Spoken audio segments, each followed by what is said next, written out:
This is The Baseline, discussing the hot button topics of the NBA. Welcome, everybody. You're tuned to The Baseline. Callie Warrenshaw discussing the hot button topics of the NBA. And we are back at it again. Another hot and heavy episode with our coveted edition of the Autopsy Reports. NBA playoff action. It is crazy hype as we continue to move forward ever so closer, to what everyone says is, trying to get to the top of the mountain, right? Riding Space Mountain like Ric Flair. One team wants to be the one hoisting that trophy. And we've been watching some awesome round one action of NBA playoff basketball. And you accompany that with our coveted Autopsy Reports, man. I mean, it's just a great time to be alive, even if you're dead. So let me go ahead and roll out the red carpet to my right-hand man's www.SHARPZ.net, Pick Kahuna PNC, my man, Mr. Warren Shaw, repping out of Fort Lauderdale, Florida. What's good, Brother Shaw?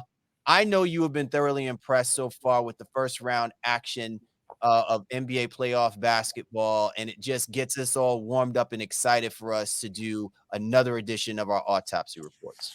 You know what it is, brother. You know me for a long time and understand my understanding and feelings about the game. And yet again, one team just jumping the line here to get on top of our autopsy report. Couldn't wait for the Baseline boys to jump in on, give us their. We don't hand out tickets, right? We don't hand out tickets for autopsies, right? We might need to start though. I mean, again, it's becoming a pretty popular situation. So, but the playoffs themselves have been really intriguing. A lot of injuries affecting. A lot of smack talk going on too. So we need to do some evaluation of our Ish Talker of the Year conversation as we push things forward. But the NBA playoffs have not under-promised and not under-delivered in any capacity. A lot of intriguing storylines throughout the course of this first round. I mean, we could actually do a show in of itself just regarding a lot of the first round action. I know that we have got a jam-packed episode of our coveted autopsy reports, but I quickly want to just kind of get your take on a couple of highlighted items that clearly you and I have recognized, and maybe our listeners didn't even recognize from what we've seen already in the first round of the NBA playoffs. First of all, Shaw, a very interesting point by Doc Rivers, which, I listen, I got to give it to Doc Rivers, right? The Philadelphia 76ers went in and handled business, and they are quickly emerging as becoming one of the most dangerous teams. Now, all of this is predicated on the health of Joel Embiid, indeed, but us seeing the resurgence of James Harden, the role players for the Philadelphia 76ers. Listen, while everybody is probably still thinking that it's going to be the Bucks or the Celtics that are going to probably come out of the East, I think people really should take note on how dangerous this Philadelphia 76ers team is. And they definitely made a statement by asking the Brooklyn Nets to exit stage left very quickly in this first round of the NBA playoffs. And again, it just highlights to me how we just cannot take for granted when teams are coming in with their best work at play, how we have to acknowledge what this can mean for them and their playoff run. I would agree. I think, Philadelphia has acquitted themselves in a way that many people were skeptical of. They didn't want to see them struggle against, and it really was an inferior Brooklyn team. Nice story. But a lot of the Nets juice, if you will, was padded by the work Kyrie and KD did before they left. So they were 10 games above 500 when both of those guys got traded, and the Nets more or less was able to maintain some semblance of standing here, but probably were not the true 6th seed, if that makes sense in terms of that. I think Atlanta and Miami are both better teams as currently constructed, and they just ended up running into a bust on the 76ers. But luckily for Philly, they took care of business, didn't play around, and really starting to see really truly the emergence of Tyrese Maxey even further than what a lot of people said, like they need him to be technically like the second best scorer on that team, with Tobias Harris and even James Harden filling in supplementary roles. Harden is more a facilitator now, so Maxey's ascension here is really what is the case here that made Philadelphia's run in the first round here as easy as it ultimately was. Yeah, the one thing I just wanted, because I know we're going to focus our attention on discussing the Brooklyn Nets, as they are obviously one of the teams that we will be discussing on our autopsy report. My attention is more so about the Philadelphia 76ers, Shaw, in that this to me on a macro level, I think is the best case situation for us to properly assess what is going to be the future of the Philadelphia 76ers moving forward. Because if you can't have a team that you can truly rely on making a significantly deep run, what changes could you possibly make? Like the rumors about them getting rid of Doc Rivers, the chance that they're signing PJ Tucker, things of that nature. Like for us, when we're talking about Tobias Harris and we're talking about Tyrese Maxey, if you're the Philadelphia 76ers, you really want to use this run to properly assess what the future of the Sixers and the success for them to finally get over the hump is going to mean when you're seeing these guys playing at a high level. And we've seen them fall short year after year. So what I appreciate more than anything is Doc Rivers told these guys, and even though I know it's the Brooklyn Nets, Doc Rivers says, go in, handle your business. Don't play around with these dudes. Like we're seeing some teams right now, they're probably going to run into a struggle. You're going to probably start seeing hiccups. Do we start questioning whether or not that's going to be the landscape of the Eastern Conference when you're talking about the Bucks, when you're talking about the Celtics against their matchups? I'm just saying that I'm glad to see the Philadelphia 76ers leave no question, no stone unturned about the doubt that they should be in the semifinal round. And that to me is a good thing if you're talking about representation and the actual future of the 76ers. Yeah, no, I mean, and that's where do you go from here? So this is a what have you done for me lately situation. I don't think anybody picked the Nets to beat Philadelphia. So some ways they took care of business in a way that everyone expected. Maybe not necessarily a sweep. I think most people pick 5, maybe even 6 games, but they were by far and away the better team, and that showed, especially in the fourth quarter of that first round series. So Philly will sit here and wait, see what their second round opponent is, and if it does happen to beat Boston or Atlanta, whichever one, they have full expectations to get past both of those teams and meet whoever now in the Eastern Conference Finals. Because on the other side of that bracket, we have no idea what's happening. We could do a whole other show on what the playoffs look like from what we thought they were going to be coming in, a week or so ago. Absolutely. All right, Shar, really quick, I want to focus towards the Western Conference, right?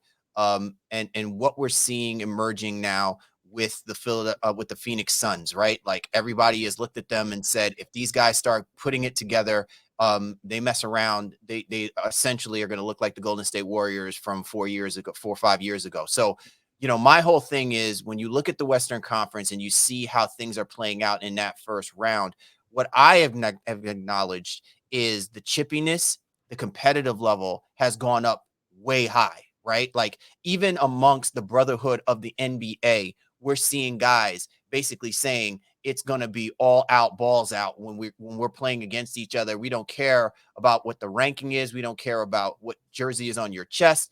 I mean, when you really look at it, man, it's amplified the attention of how, everybody is grabbing at this opportunity to possibly walk away with a championship this year. And oh, by the way, the Golden State Warriors are still amongst those teams that you still have to take that into consideration, despite the antics of what's taking place in that Kings Warriors series. Yeah, I mean, the West is giving everything we thought it would. All the teams out there feel like they have a legitimate chance, save maybe the Minnesota Timberwolves, right? And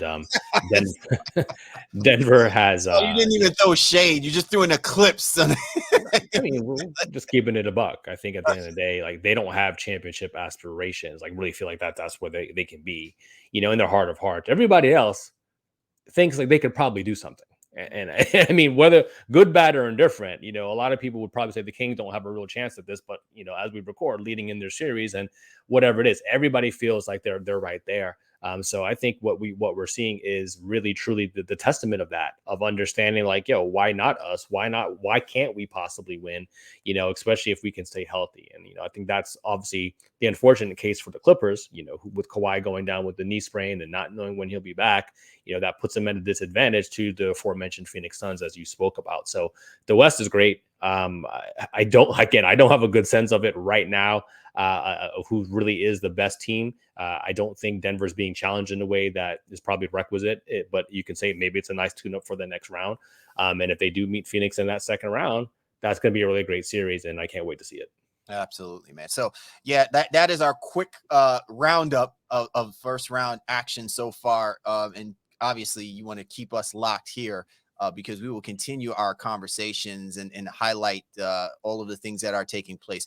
There was one thing that I did want to definitely get your perspective on, Shaw, and it's something that I think even Doc Rivers had highlighted in regards to what we're seeing as the trend that's taking place. I don't want to fixate on whether or not referees are getting things right or wrong. We do this all the time. But I did really want to get your perspective about the adjudication that is taking place on how we are looking at the actions, whether it's been in the Eastern Conference or the Western Conference, that is happening to the players. And I just wanted to get your perspective on it, because you're someone, who kind of looks at everything, down the middle, right? You can say blame can go be on both sides. I'm just wondering, from your perspective, Shaw, do you find that the NBPA is going to lean in more on the idea that there has to be more accountability taking place when we have things like this happening during the height of NBA action, right? Prime time, whatever you want to call it, on making sure that we are parsing out proper punishment to everyone involved, that is taking away from the factor of people being entertained and seeing the best players out on the basketball court and the best product that's being put out there during the playoffs. Well, it's a layered conversation only in the aspect of the referees and the referee association. They're going to make those calls in the game. When it comes down to suspension, that ends up being a league issue, right? So it's based on whatever evidence was presented, or they review the tape, et cetera, after the action that took place. So it's really multi-layered in that too. So the PA and the league, now they've renegotiated, the collective bargaining agreement. So don't know what aspects of refereeing are actually involved in that. I'm not sure there's any. But then now the league and the referees association has another agreement that they have to, that I think more recently was, I think a year or so ago, was negotiated. I don't know how often they go back, review, take a look at kind of the things. And I think when you talk about, the competition committee and all those other things, those types of conversations come up. But in its totality, what we've seen this year and this year's playoffs specifically has been a lack of consistency. And it's almost really interesting because they just try to put some semblance of parameters in when it comes to the establishment of awards, right? These awards need to have this minimum criteria, so forth and so forth. And I think in some ways you're going to be looking at, all right, well, what type of offenses, and the offenses are going to carry this weight and this type of criteria: minimum fines, maximum fines, suspension, no suspension, based on kind of the adjudication of whatever the penalty or a situation is. It seems a little haphazard currently right now, and that is what players don't like more than anything else, as well as coaches. Just the inconsistency of understanding what penalty fits the crime. We don't know. So they will need to take a look at that in some capacity. I just don't have enough education in terms of the back end to understand exactly what that looks like. But I would imagine Silver and all those involved are going to say, "Hey, this summer, let's get together and see how we mess some things up here." Especially in this first round. Hopefully, it gets better. And then see if there's some things that can make the players and the Players Association a little bit happier moving forward. Yeah, everything that you're speaking to, Shaw, again, it highlights a very intriguing topic of conversation, because I think part of it as well too is the responses that are being given by the NBA as to why they've come to the conclusions that they've come to. Now, whether or not that's in concert or that's just individually by the NBA and their committee, their competition committee, assessing this being the best course of action, I tend to wonder that if you're going to speak to those things, you have to be consistent about how your explanations is justifying and also magnifying what warrants what's taking place right now. Because when you look at it, it's different when it's during the course of a regular NBA season. It is a completely different animal now when you're talking about a best of 7 series and players being lost out because of it, and how that can impact not just team, but also the marketability of giving people the perception that what's going to happen is actually fair in a level of competition, that a team that's playing against that other team, knowing that one player is lost because of these type of actions, merits the idea that because of it, it will never feel like or seem like the team that is rewarded for that ever got the best of what the other team is offering, right? Because of it. Yeah. And I think, to me, that's what speaks volumes to that. However you want to explain it, however you want to parse it, I'm all for consistency, but I'm also up for the idea that in that consistency, there has to be a deep applied logic to the ramifications of what is taking place. And if it's going to affect our ability to properly look at a team getting over, like we take this all the way back to when the Cleveland Cavaliers played against the Golden State Warriors. And I don't care what anybody tells me, when Draymond Green at his peak level of him at his defensive level is having an impact on a series and it's helping a team move up, one game closer, and you take him out for the actions that is instigated by one of the best players in the game, who, taking nothing away, if you're LeBron James, you get that call all the time. It's like the MJ rules. I understand that, but you also understand that those actions have ramifications, and they will always have an impact on the interpretation and how it's being presented to us about whether or not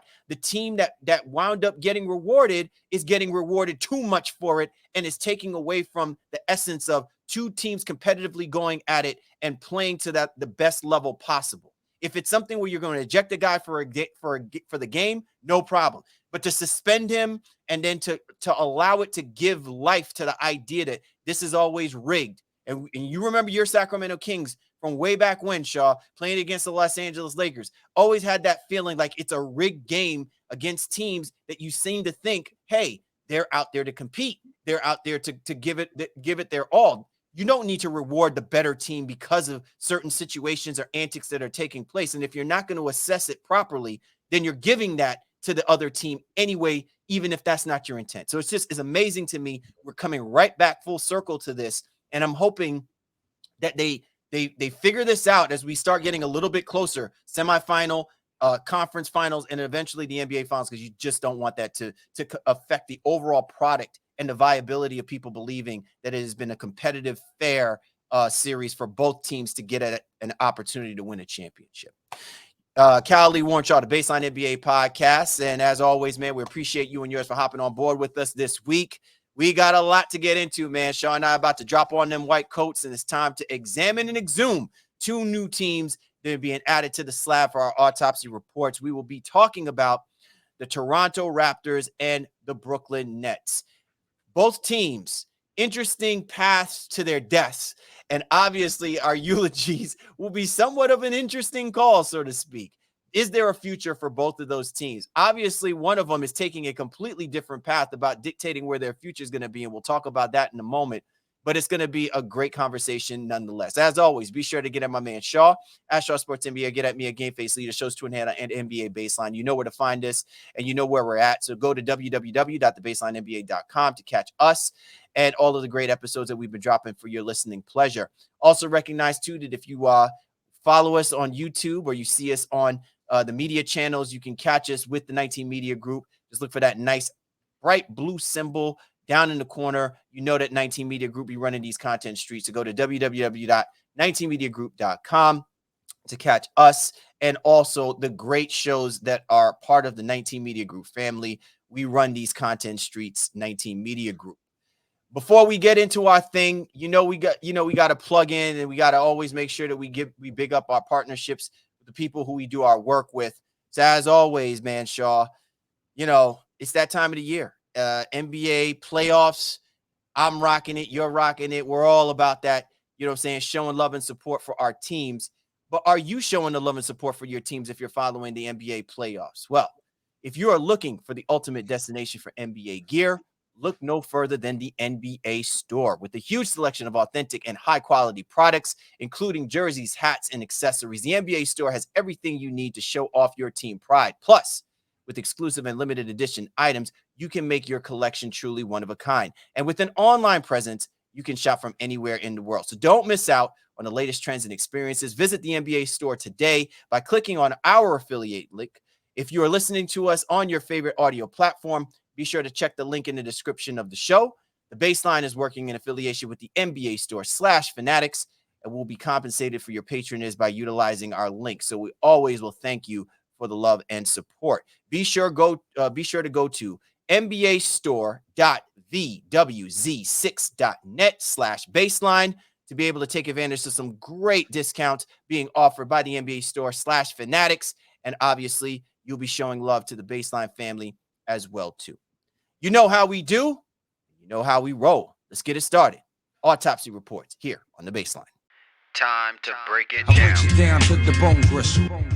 Time now for the breakdown. Cowley, Warren Shaw, the Baseline NBA podcast. And this is our coveted Autopsy Reports, where we get to examine and exhume teams who unfortunately are no longer with us for the run for the NBA Finals or the NBA title for that matter. And so two new teams are going to basically put on the slab. And the first one that we're stepping up onto the Examiner's report is going to be the Toronto Raptors. And, you know, Shaw, it's interesting. The Toronto Raptors themselves are obviously, putting some bodies on the slab as the recent reports came through the wire of them letting go Nick Nurse as their head coach, which I think has shocked me more than I'm sure you were shocked by this as well. And anyone else, with a pulse would be totally shocked. Here you have a guy who basically took the team to the NBA championship in 2018. He has an over, 500 percentage as the head coach, arguably one of the more heady minds in the NBA.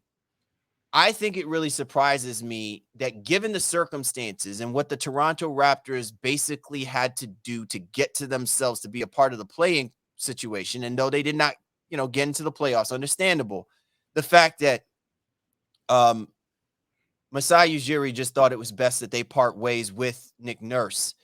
I don't know what could possibly be the justification for it, but clearly there's going to be a lot of work down the road for this team. I just didn't think it was going to start with their head coach. Well, Nick had been alluding to it a little bit, and I guess maybe he and Masai were having some conversations, but there's a little bit of had he lost a locker room conversation going on here. We know he's an enigmatic guy, does a lot of things kind of quote unquote outside the box that can resonate and seem to work. Others may call it gimmicky. And whether or not those gimmicks or those strategies started to wear thin, and I think is up for debate, just depending on the circles that you're in. Toronto had an uneven season. They played better towards the end, especially after getting Jakob Poeltl. They were above slightly 13-10, I think, after the All-Star break and trade deadline.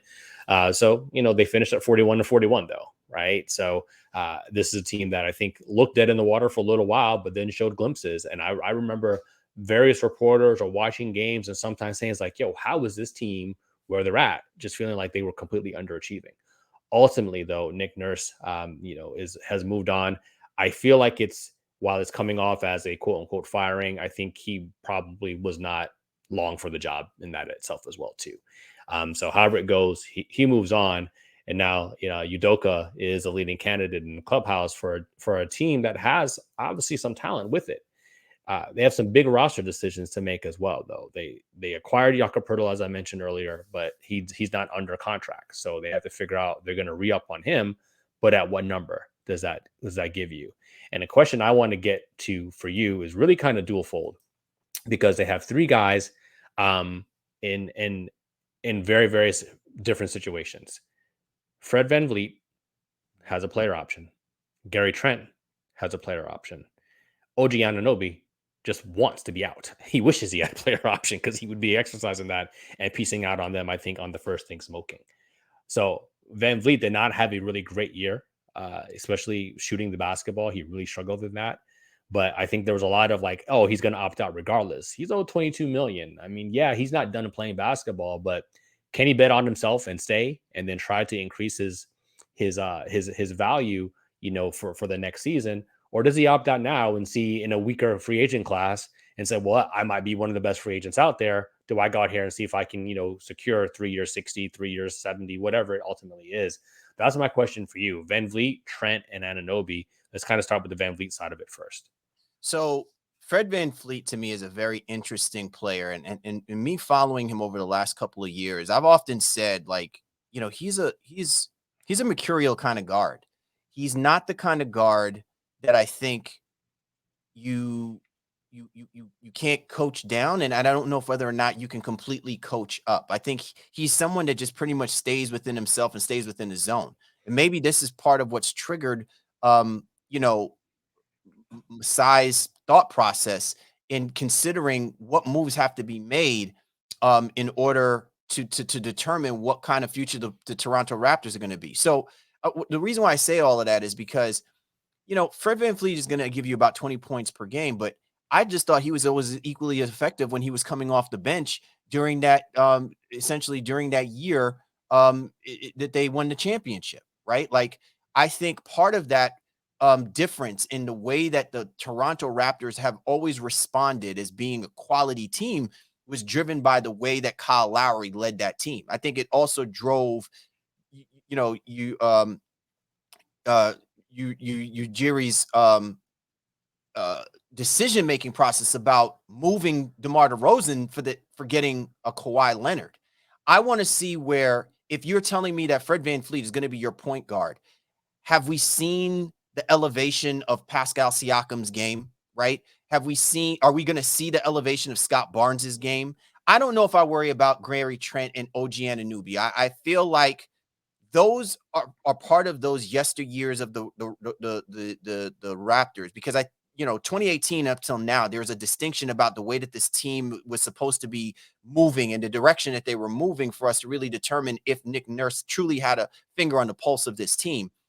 My whole thing is, I don't know if you have Scotty Barnes and Pascal Siakam at the peak of their levels if you continue to play with Fred VanVleet. I think VanVleet's pace of play is very deliberate, very methodical. That's not what you want with two athletic guys like Barnes and Siakam. And I think part of that decision-making process about saying, well, what are you going to do with VanVleet? Me personally, I think that unless you're telling me that VanVleet is going to play a role of not being the primary scoring guard that you have, you're going to need a guard that's going to accentuate what you're getting from Barnes and Siakam. So let me start with that part. Am I off base in my assessment of what I'm saying about VanVleet? Well, I think Toronto doesn't necessarily have a true option here. It's VanVleet's Right. option, right? So VanVleet is the one who kind of holds some power. Now he opts in, power shifts back to Toronto, and being able to say, it's like, all right, well, on this last year of your deal, we'll see if this is where you ultimately want to be. But I think they do need to figure out what the role definement is ultimately going to be. I mean, VanVleet, 19 and 7 assists is nothing to sneeze at in any capacity, right? But I think you're right about in terms of pace. Siakam does a lot of facilitation for them. So does Scotty Barnes. So it's great to have that level of versatility kind of throughout your roster, especially with all those guys on the floor, because you never kind of know who's going to facilitate versus who's going to score in some aspects. I just don't know. I think that the total roster construction of Toronto is a little bit too duplicitous. And VanVleet, while not, a rangy long guy, like that in the Barnes and Siakam and Chris Boucher and even Anunoby realms, he's kind of a diminutive, but is a solid defender as well too. Got really great hands. I just don't know if this is the future that he wants, to be. And I think now all options are on the table because Nick Nurse has been let go.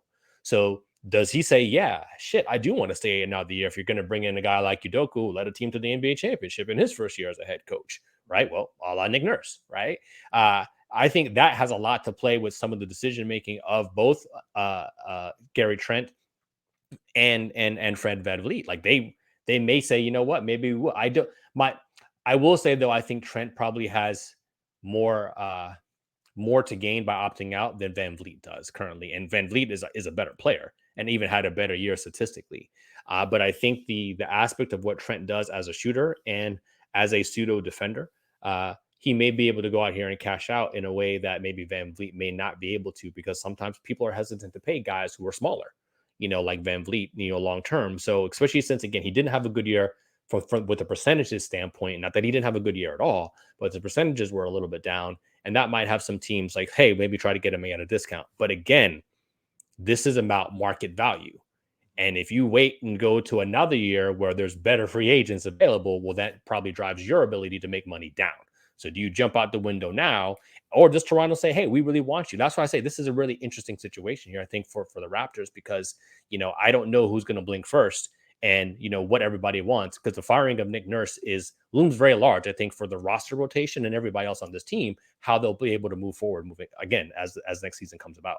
Right. So let me go ahead and address the second part to your question. I don't know if whether or not what you're going to do is lean me in towards my assessment is going to be about Gary Trent and OG Anunoby.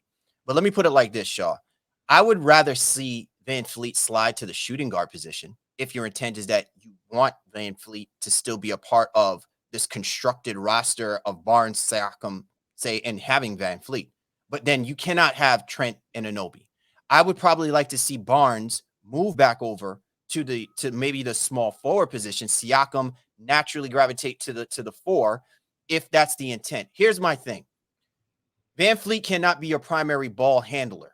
While I think that he is an adequate guard, he is not the kind of guard that completely dominates, you know what I'm saying, where you're going to set up like him being the ISO guy and still be able to set up guys like Barnes and Siakam.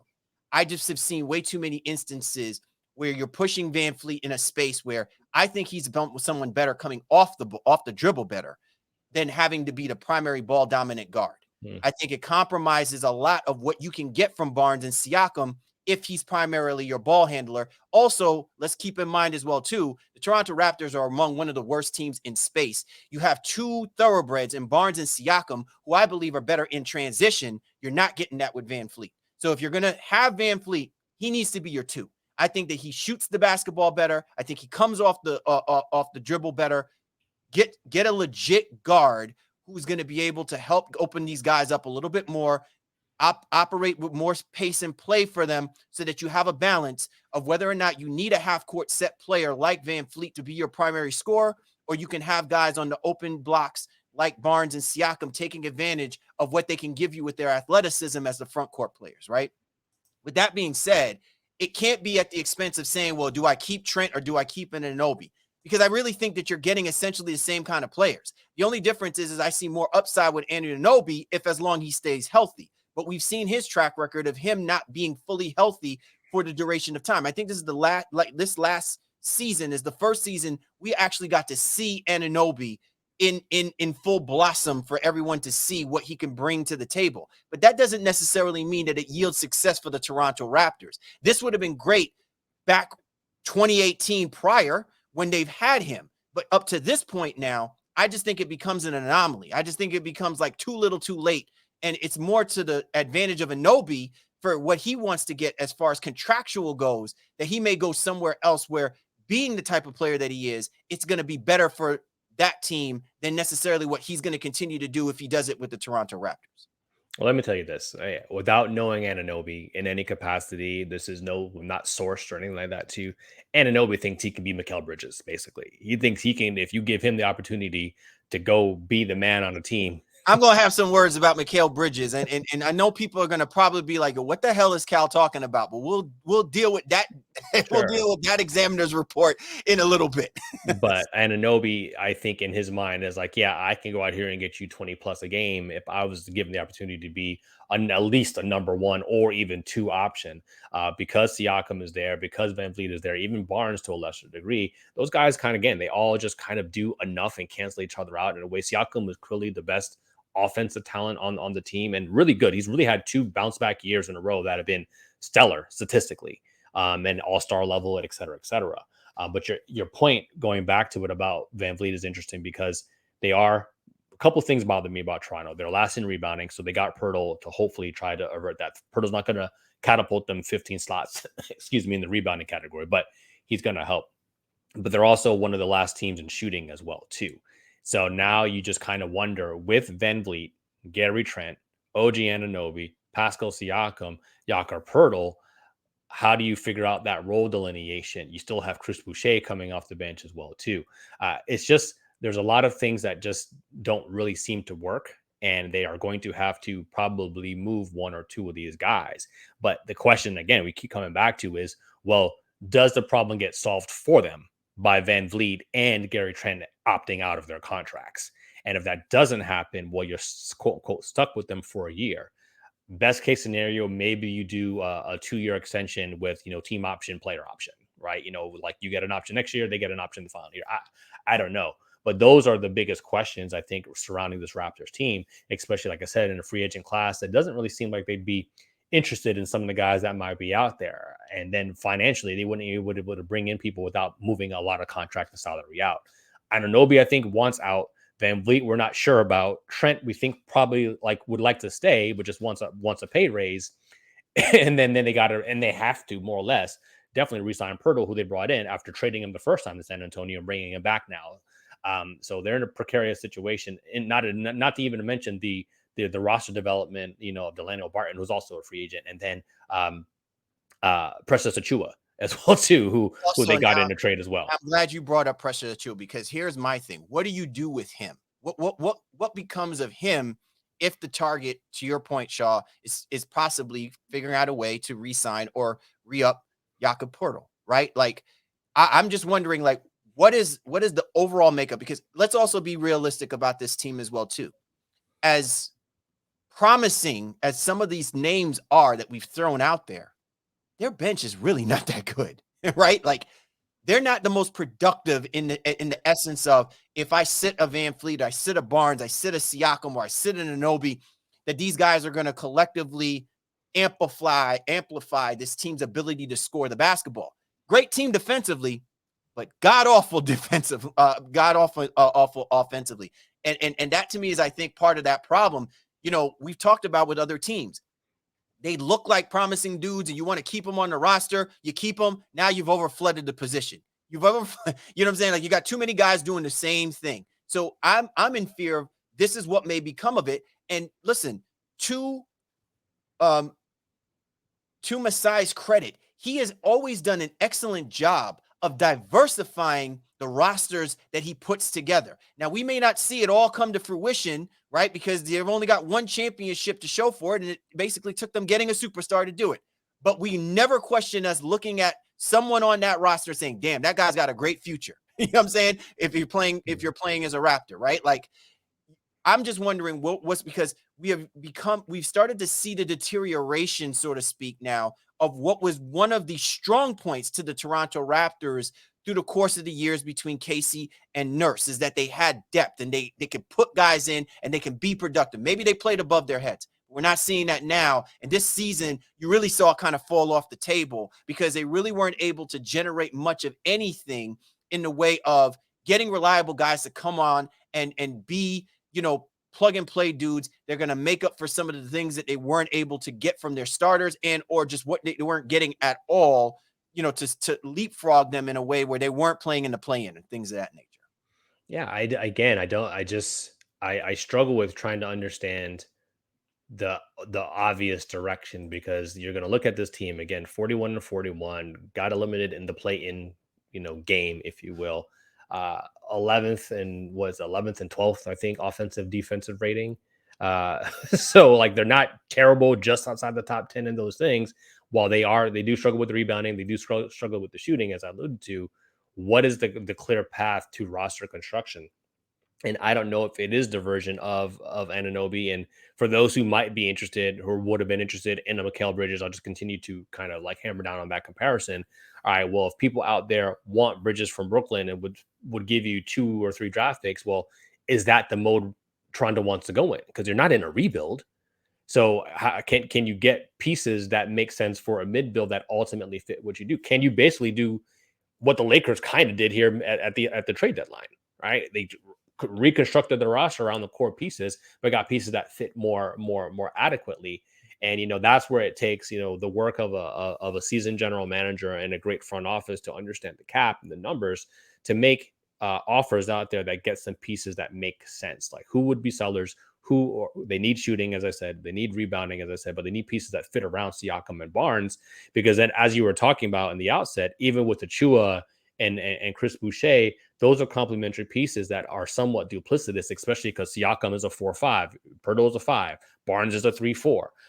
So you like the flexibility of it, but it also can cause you some dissension because role definement is harder to create that way. One thing I wanted to highlight, Sean, maybe you were going to get to this particular point before we start getting into our eulogies real quick. When I talk about Pascal Siakam, right? 24 points per game, 8 rebounds, very nice numbers, but nothing that is jumping off the page for us to say he's among one of those great stars, right? Like, there was a few years ago, we were trying to make that ascension comparison of him to what we did with Giannis. Like, there's something in him where there's this level of greatness that is just there, right? Like, we want to believe it so badly because he was a part of what this team showed us when all they needed was a Kawhi Leonard on that roster, right? And I don't want to hear people, trying to make this, oh, well, it's fool's gold because, the Golden State Warriors, this has nothing to do with that. The Raptors did what was required for them to get to the finals, and then they all played to do what was necessary to win a championship. And Pascal Siakam was one of those guys. And then the team got basically gutted, right? Like got totally, and I'm not saying Masai did that. I'm saying Kawhi walking basically put this team in a very unusual situation where, you know what? The window is now open for Siakam, for VanVleet, you know what I'm saying, to step up and be the future for the Toronto Raptors. And listen, you can make the argument that while they have had nice seasons and they've been good, we are not seeing the superstar level that I think people were hoping to have seen was supposed to grow from or blossom from still having Lowry on that roster and what Leonard and Kawhi Leonard had implemented or gave them in that fusion. You know what I'm saying? I'm not seeing it. Maybe you can correct me if I'm wrong, Shaw. And I think that's an interesting dynamic that no matter what we're talking about here, the Raptors, I think, are going to be a very good basketball team. But I think part of this other equation is when will Pascal Siakam, or maybe it's going to be Scotty Barnes, I don't know. But when are one of those guys going to elevate to a superstar level to say they are a building block for this franchise, right? Like the idea and the belief that we're building around something isn't because we're collectively just decent guys and, we'll get along we'll be along to get along.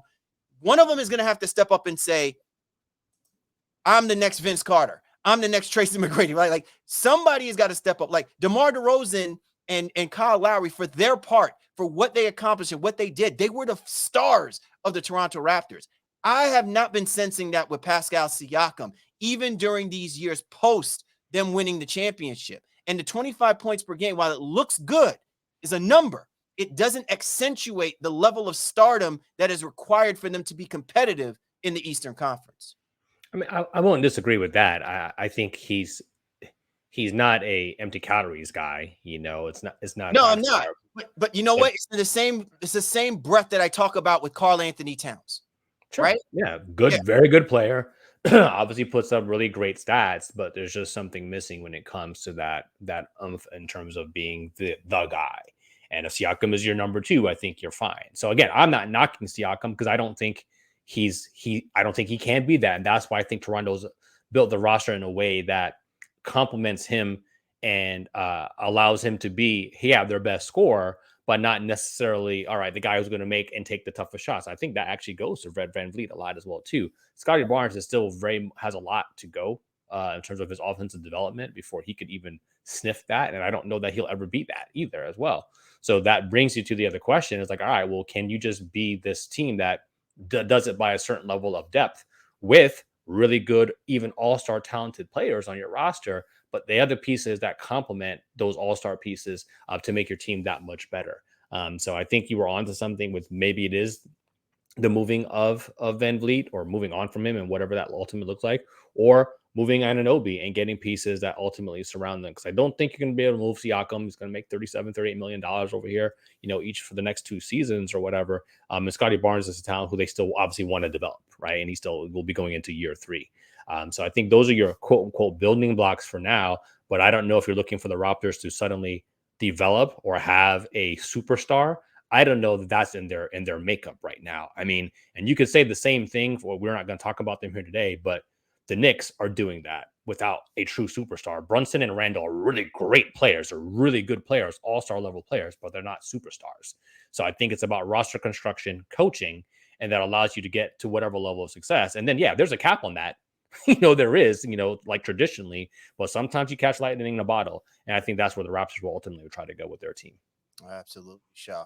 I think that sounded like a really good eulogy, right? Like, I think at the end of the day, the one thing that we have properly assessed is this is going to be a competitive basketball team. Let's not doubt that. Let's not even question that. And I think as long as the Raptors continue to hang around in the Atlantic Division, the other teams are going to force them to have to make sure that they step up because they don't want to look bad, right? But I do think that there's going to have to be a lot of questions answered in this offseason. And part of losing Nick Nurse, I think, has accelerated a lot of those questions now more than ever about what kind of clock the Raptors are actually going to be on, because if things stay as the status quo, if you're the Philadelphia 76ers, if you're the New York Knicks, if you're the Boston Celtics, ultimately what you see from those teams is that there is sustainability at a high level of success. If you're the Toronto Raptors, you don't want to go from that place of, you're not just looking at the teams, but you're also looking at your own players and seeing whether or not they're able to measure up to be able to hang with the likes of what's going on right now in their division. You don't want to be in that spot. And I'm hoping that they do what's necessary to still keep them viable. 41-41 is nothing to scoff at.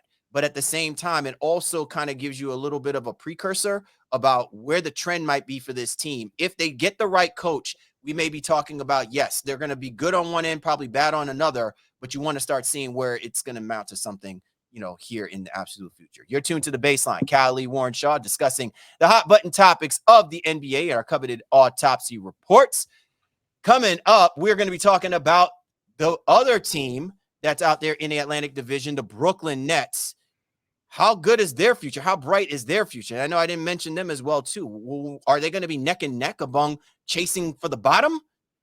You gotta find out. You gotta hang around and find out from us what assessment, what we give you in our examiner's report about what's going on out in Brooklyn. But before we do that, again, listen, man, it's NBA playoffs. MLB's going on. You're probably watching Premier League soccer and all kinds of great stuff. Isn't it a good time for you to go out there and be a part of the betting community? I know it would be for me, as well as my man Shaw. But if you are tired of placing bets alone and not having anyone to talk to about your predictions, then you definitely want to be in a space, in a community where you can connect with other sports bettors and share your winning strategies. Then you need to look no further than the SHARPZ social network. SHARPZ is the social network for sports bettors, excuse me. So with SHARPZ, you can connect with your friends, see what they're betting on, interact with their bets. And on the iOS app, it allows you to connect to all major sportsbook and daily fantasy platforms like DraftKings, FanDuel, BetMGM, Prize Picks, and Underdog. And here's the best part. If you download SHARPZ now and use the promo code VB286, that's THE, B as in Bravo, 286, you'll receive access to the community to start showing off your betting chops with an opportunity to compare your bets with us, the Baseline boys, and the litany and the family that we have that roll in the SHARPZ community. So what are you waiting for? Download SHARPZ today. Use our promo code VB286. That's THEB286. Start connecting with other sports bettors. Don't forget to share your winning strategies and interact with other bet users, and join the social network for sports bettors. Take your game to the next level by hitting us and being on a part of the SHARPZ social network family. Stick with us and be sharper than the rest. You're tuned to The Baseline. Cal Lee, Warren Shaw, discussing hot button topics of the NBA. Coming up, we're talking Brooklyn Nets with our coveted autopsy reports here on The Baseline.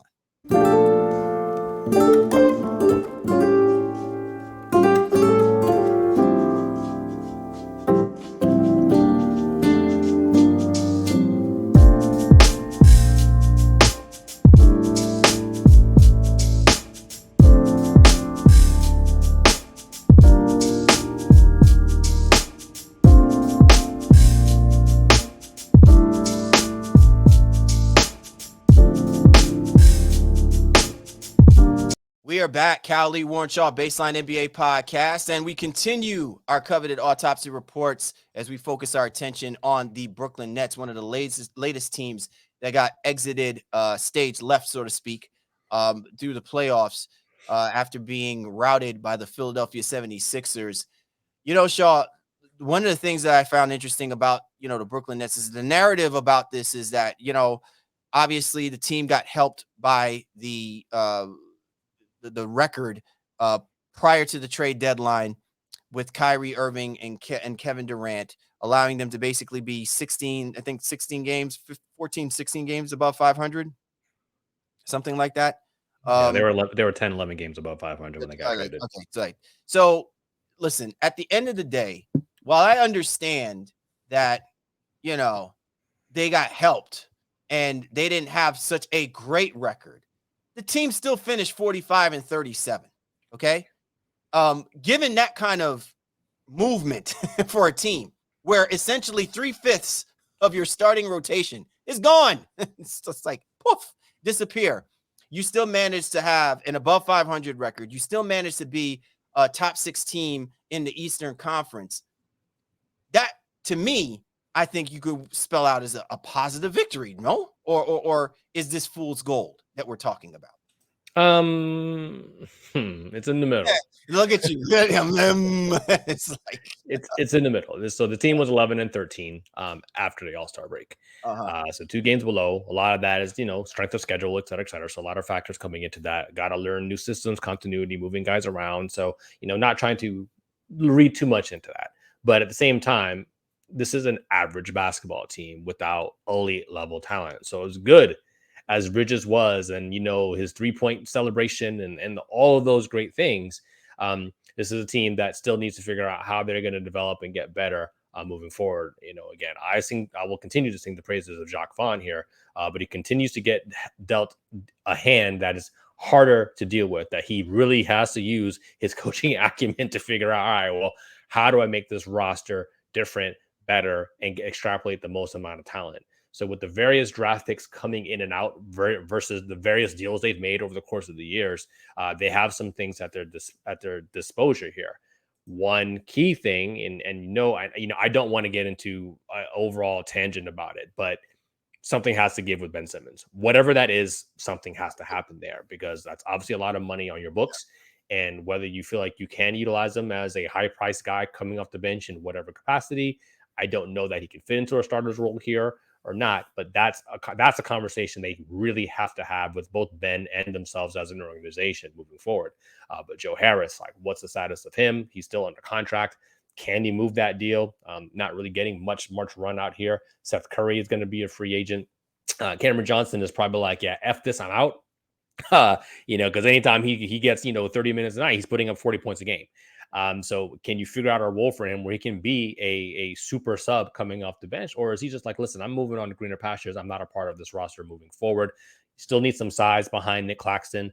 I think they signed Moses Brown, I think, to come in. He didn't really do much for them, ultimately. But there's a lot of holes, but a lot of great things, right? And I said all that. And sorry, I said Cameron Johnson. I said Cameron Johnson. I meant Cam Thomas. Cam Thomas is still on the contract. I was about to say. I was like, okay. Yeah. So my apologies there. Cam. Okay. Yeah. But Cam Thomas is somebody as well too. Well, who is under contract, and they're like, all right, well, he doesn't get any run. So can you parlay him into maybe another draft pick that you can flip ultimately? Well, but again, that's by circumstance though. I mean, because the minutes you brought in Dinwiddie, his minutes got eaten up. That's just what it is. And not even the same position, but again, by virtue of playing, guys out on at the guard position in any capacity, and then because Cameron Johnson does give you a little bit of defense, not a little bit, but a decent amount of defense in addition to what he does. He's just more seasoned. Cameron Johnson is 27, Cam Thomas is 21. They just, I think they're going to want to, but Johnson is a guy who probably could go, but they don't have the ability to just figure it out. And I don't know if he'd be willing to do a sign and trade or not. But I'm sure they wish they had a couple more years of his contract on the books where they could potentially flip him and get assets. But because he is a free agent, that causes some problems for them, going into this off season. So I do love what Jacques Vaughn has been able to do, but this roster is not as good as its overall record. And while they play hard, and these are, the word is negative by connotation, but they're quote unquote cast-offs who don't feel like they should be treated as such. Dorian Finney-Smith is, again, capable NBA player. Rosenthal, capable NBA player. But none of these guys are going to get you to 45 or 50 wins next year if this team just runs it back, especially with the Ben Simmons situation looming. Yeah, so you bring up a lot of great points, and I don't want to go too much on a tangent, but I will say this. The one main thing that I want to tell people, I would be very, very cautious about the hype that people have about Mikal Bridges. I think Mikal Bridges is going to be a great player. I maybe even a star. I don't know, but he is a volume guy, and I witnessed this a lot. Maybe part of it is because of the burden that is on his shoulders to go out there and execute and score. I think people in Brooklyn got used to so much of the effective and efficiency of having a Kevin Durant who can get you 30 points with less than 12 shots, essentially, right? Mm. That's not Mikal Bridges' style of play, right? He's a volume shooter. He's got to take shots. And I think if you are Jacques Vaughn and you're saying, okay, and you're Sean Marks and you're essentially saying, we're going to keep this piece, you better make sure that you've got quality guys that can rebound the basketball, quality guys that can allow for that kind of volume shooting to not get in the way of what other guys are going to have to contribute on Mikal Bridges' part. Okay. While he's a great two-way player, you also are asking of that from him, and so that to me is part of where my concern is that unless he dramatically shows that he can be a more efficient scorer for the Brooklyn Nets, this team is not constructed where there's going to be success given the type of scorer you're going to get from a Mikal Bridges. You got a lot of pieces that I think are going to wind up kind of withering away. The Joe Harris's, the Seth Curry's, even maybe Spencer Dinwiddie. I don't know if the dynamic of Dinwiddie and Bridges is going to be as effective for this team moving forward. So it'll be very interesting to see what is going to take place, because to your point, Shaw, this team is the way that they're constructed. While you got a bunch of hustlers, they all seem to be hustling in very different directions, not one completely cohesive. And I would not put that on Jacques Vaughn to be the type of person to figure all of that stuff out, because this team is not going to be constructed that's going to be yielded for success for his part, let alone for the players individually. Yeah, well, I like what you're saying there. You don't want to be too much of a prisoner of the moment, but in the sample size in the regular season, Bridges was 26 points per game, right? His defense was still top notch. Then when the Sixers defense keyed in on him, that dropped down to 23 points per game and with a certain level of efficiency. So while a lot of people say, yeah, Bridges is the next guy, he's a star, he's all of that, I probably want to see it over an 82 game sample, and I'm not trying to say he's not better than he showed in Phoenix. I'm not saying he's not even a 20 plus point per game guy. I just don't know if he's the building block that maybe some people are going to try to make him out to be off after seeing somebody average 26 a game. 26 a game is like Jaylen Brown numbers. You know what I mean? Like, that's really, really good basketball, and you get the defense on top of it. I think there is some level of schematics that played in his advantage here. And then maybe some even overlooking and not thinking, all right, this, like, they had to really worry about this guy. So he's going to be a 20 point per game guy I think without question. But at the end of the day, Brooklyn ultimately decides, can they hitch their wagon to him as the building block? As you alluded to, even alongside Dinwiddie, who will be up after next year. So I don't think, that's a long-term situation, even in his second stint. But it's the other guys, it's supplemental pieces. It is the Dorian Finney-Smith, is the Royce O'Neals of the world. Yes, you got great production out of Nick Claxton, but all right, can you get that again next year? And do you want to be playing him 30 plus minutes a night and just kind of force feeding him minutes as a result? So again, with some draft picks and the need and want to be better, especially in a market that needs and wants you to be better, I think you're going to see the Brooklyn Nets be very active in a lot of ways and trying to make a lot of moves to improve this roster, as all teams do, but they just have a little bit more incentive to do so because they do have a couple of good pieces and a really good coach, in addition to some draft equity that some other teams may ultimately want. I want to highlight really quick on the Nicholas Claxton point that you made, Shaw. So listen, he had a good season, a really good season, I think, by all accounts, because of, how he's emerged, so to speak. Like, he didn't come in like on the map as being like this completely great player. I mean, he obviously had to develop his skill set to even be at a level where he is able to be a presence amongst those centers in the Eastern Conference. I'm keeping it strictly within the East.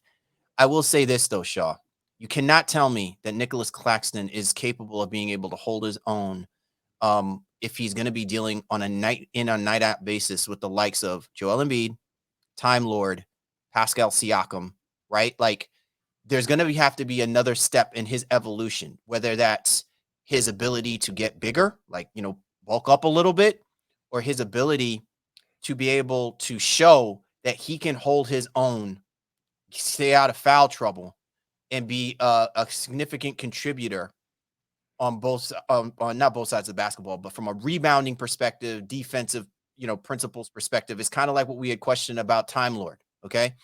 So I'll be interested to see what happens with Nicholas Claxton, because you're beginning to see this idea.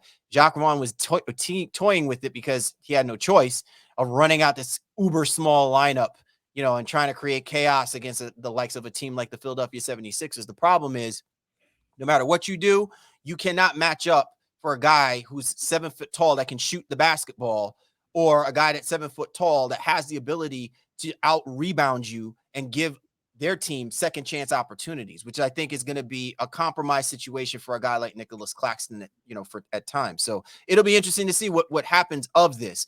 But again, a lot of it is roster construction. You could probably get away with that if the rest of the other supplemental parts are helping to make up for what you're not going to be able to get from Nicholas Claxton immediately as he continues to grow and get better, because of the fact that he is a very young, budding center in this league. And that's what I'm saying. I think you were able to get pretty much peak Claxton. I don't know how much better he's going to get. You'd hope he has a little bit more touch around the rim and even outside, maybe even 10 to 12 feet, to do some pick and pops. But he's primarily a lob threat, offensive rebound, put back type guy right now. There's nothing wrong with that. Many guys have made a career doing exactly that. But I think Brooklyn may need a little bit more, or even if it is just, if you find somebody in free agency, trade, whatever it is, that maybe not just gives you a different look off the bench, right? And I don't think your big men all have to be the exact same way. You can guys who play your lineups a little bit different. So maybe you bring a 5 in who is a little bit more stretchy, but who can still give you some rebounding and hopefully some defensive metrics as well too. To me, Brooklyn is again, we say this about a lot of these teams, but they're not destitute. But they have a lot of interesting directions in which they could go, and they could very well F this up. Like they really could and fall back. And I think the worst mistake would be to be standing pat and just saying, hey, well, this was a great story. And it's kind of the situation when you have guys that are cast off in that way. At some point, the good story runs out because expectations seep in. And there's just not the requisite talent to be able to make a better story than like, oh, that was cool. Hey, you averaged 26 a game these last 20 games of the year. Oh, that's awesome. But are you a superstar? Can you lead a team into the playoffs? Can you lead a team and not be, what to me, again, they were the 6th seed, but probably were more like an 8th seed or play-in team, really.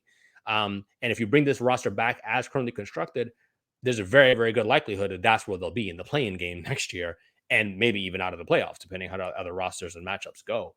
So Brooklyn, hey, it's not bad. Obviously, the KD, Kyrie era really, really ruined things and ruined expectations, but you have to move on from that. There's just no choice. Like the basketball doesn't stop. You can't cry over spilled milk here. You got to keep things pushing. And a lot of that too, as alluded to, not only with the Ben Simmons situation, but it is the Cameron Johnson situation, even the Cam Thomas situation.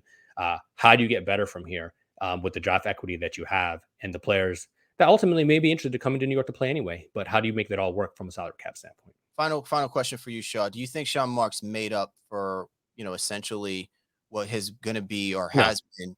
Yeah. No. So okay. No.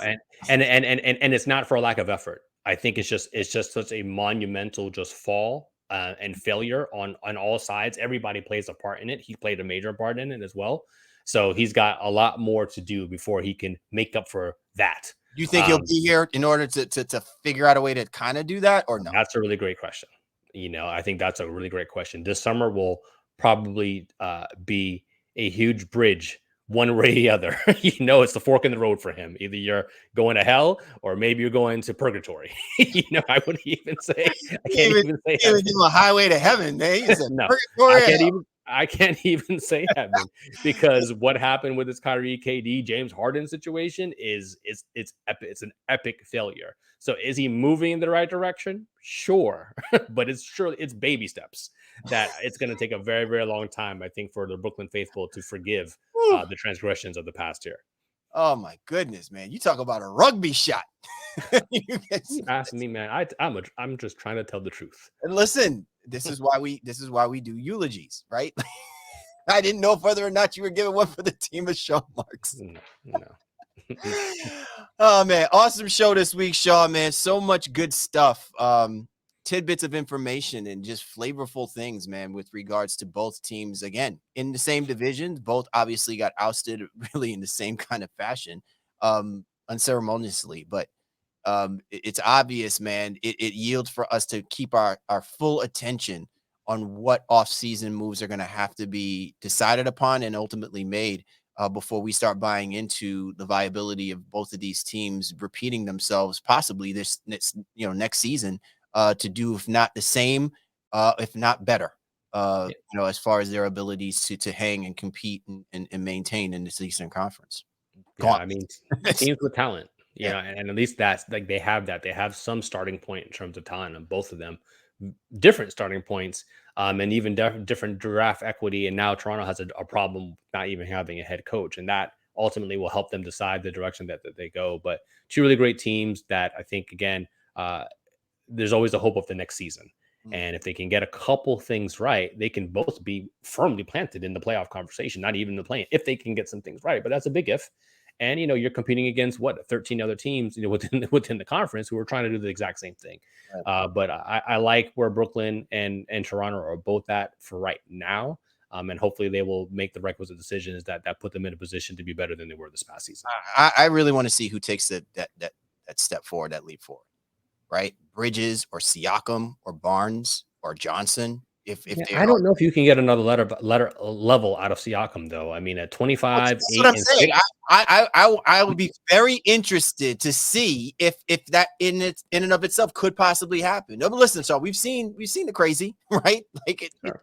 You know what I'm saying? But you're saying the likelihood of it happening is very, you know what I'm saying, minimal.